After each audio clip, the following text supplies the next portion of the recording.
Thank you, welcome, thank you for coming. I know, some of you had to travel a fair amount of distance to come. First and foremost, I'd like to thank Jeff Johnson for making this happen and letting this meeting begin and getting you all to come here. And thank you for coming, because I know you're not making money if you're sitting here, so thanks so much for coming. I started this business, I did, in 1984. We have offices in Charlottesville, Virginia, Knoxville, Tennessee, Valdosta, Georgia, and with the headquarters here in Raleigh. So we have pretty good coverage all over the Southeast United States. Air cleaners and replacement filters, that's what we do. And we've never done anything else. I had worked for an air cleaning manufacturer in New Jersey actually many years ago, and that kind of gave me my start in this industry. And I got to tell you, the guy who owned the company, he said this was a product you'd sell the rest of your life, and boy, he was right on the money. It started with no customers, no revenue. We now have thousands of customers. We really do. 30 years later, thousands of customers throughout, really east of the Mississippi. We do a lot of this from Ohio all the way to Florida. We have an accomplished group of sales engineers that have been with me for many, many, many years, some of them. And we have installed thousands of jobs from Freightliner to BMW to Rockwell to Delta Airlines. You're the insiders, we're the outsiders. I mean, you deal with these people on a regular basis, we don't. They only hit our website, or they'll make a phone call, or they'll see us as a trade show and say, hey, I got an application, can you come see us? You're in there every day. And it doesn't have to be necessarily Honda Motor Company or General Motors. I'm talking about bearing manufacturers. I'm talking about drive shaft manufacturers. Anywhere where they cut metal, grind metal, or weld metal. And your market drivers are, combustible dust, worker safety, worker health.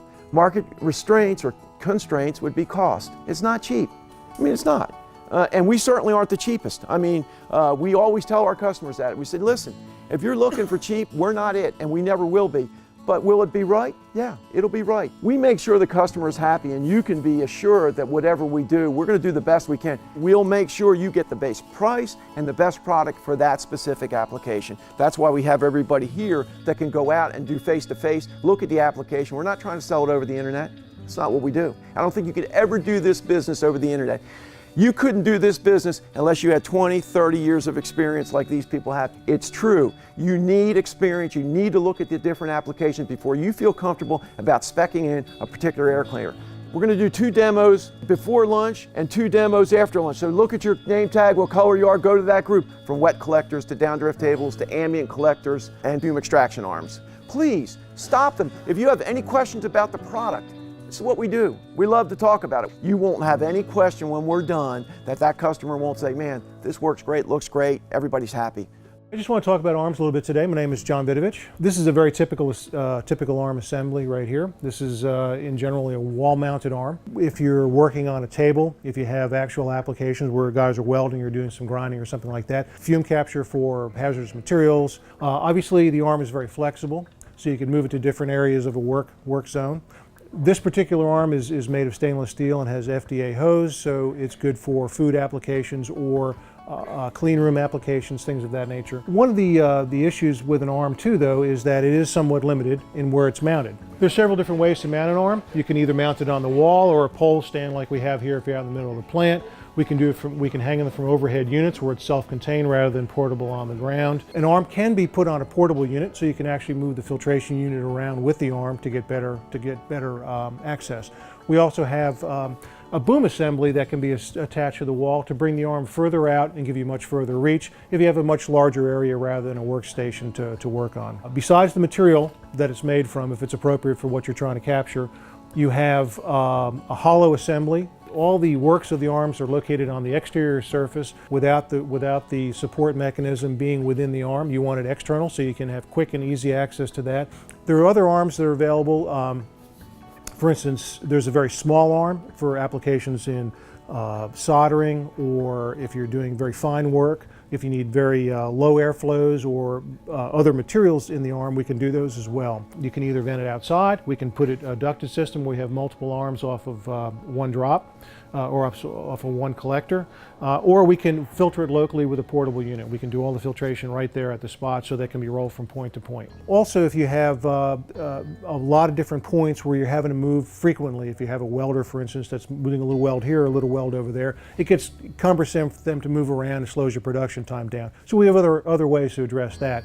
But the arm is great if you're doing work in an area that you need direct ventilation.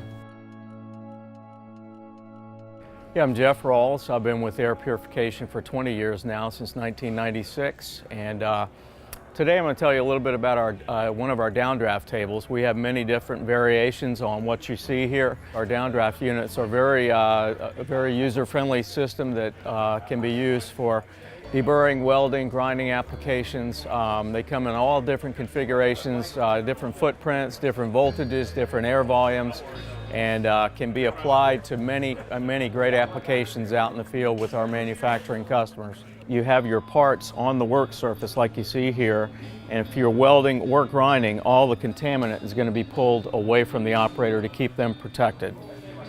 So the operators really like this. They don't have to position a hood or anything. The hood, the whole work surface acts as the collection base. This particular unit is a self-cleaning cartridge style collector. We have also a panel filter type system, which is used for maybe a lighter duty application, or if there's any moisture involved with the application. And then if there is an application that involves combustible metals, aluminum, titanium, etc., we would use a wet collector to meet NFPA and OSHA requirements. Combustible dust is a new hazard that's been recognized by OSHA based on many explosions in factories and facilities where before it wasn't really expected that the dust would be an explosion risk. The new standard is NFPA 652. It's the umbrella standard that covers all combustible dust. If you want to think about combustible dust, it's any dust that can catch fire, and when you put it inside of an enclosure, it explodes. Wet collectors, such as this one behind me, are all targeted towards working in multiple NFPA compliance situations. What we want to do is capture it and contain it and properly take care of it. Dirty air comes in, runs through an agitated water bath, and is exhausted out the exhaust. They can be fitted with a after filter for higher efficiencies. They come in different forms and functions, from anything from downdraft tables to standalone systems for point source collection to walled-in booths with a back wall of water. Ambient collection is where you're using high capacity, high efficiency, non-ducted, self-contained collectors to clean the air in a factory or a section of a factory in a general or ambient sense. We apply them for welding smoke, heavy welding smoke applications, grinding dust of all types, plastic dust, metal dust, etc. Composites is very big nowadays, carbon fiber. It is the most cost-efficient way to make a big impact over a broad area in a factory as far as cleaning the air. There's different types of ambient capture. Most of the time we hang them in the air. They can be beam mounted, they can be ceiling mounted, or they can be mounted along the walls on tall floor stands. All of our ambient systems are manufactured in the USA. We're very proud of that. The essential thrust of ambient capture is to turn all of the air over in a targeted plant area, if not the entire factory, every X number of minutes. We have two divisions within air purification. We have the equipment division, and we have a replacement filter division. The applications and the equipment that we can replace the filters in are everywhere. The equipment guys will bring Shannon in to quote the replacement filters, and boom, bags, cartridges, pleats, HEPAs, panels, there's a wide range of this, roll media. So please keep that up, and Shannon's going to speak and give you some ideas about that. Hello, my name is Shannon Orr, Sales Manager for the Filter Division of Air Purification Incorporated in Raleigh, North Carolina. We sincerely appreciate the opportunity to serve you and your company, and feel free to contact me with any questions or needs. Thank you. You don't just want to supply a product, obviously that's great, but you also want to be a solutions provider. And this is something people aren't really familiar with, so if you can get a little bit of knowledge, a little bit of background, you'll be a solutions provider. And you look like a hero, and they save money, so everybody makes out on something like that.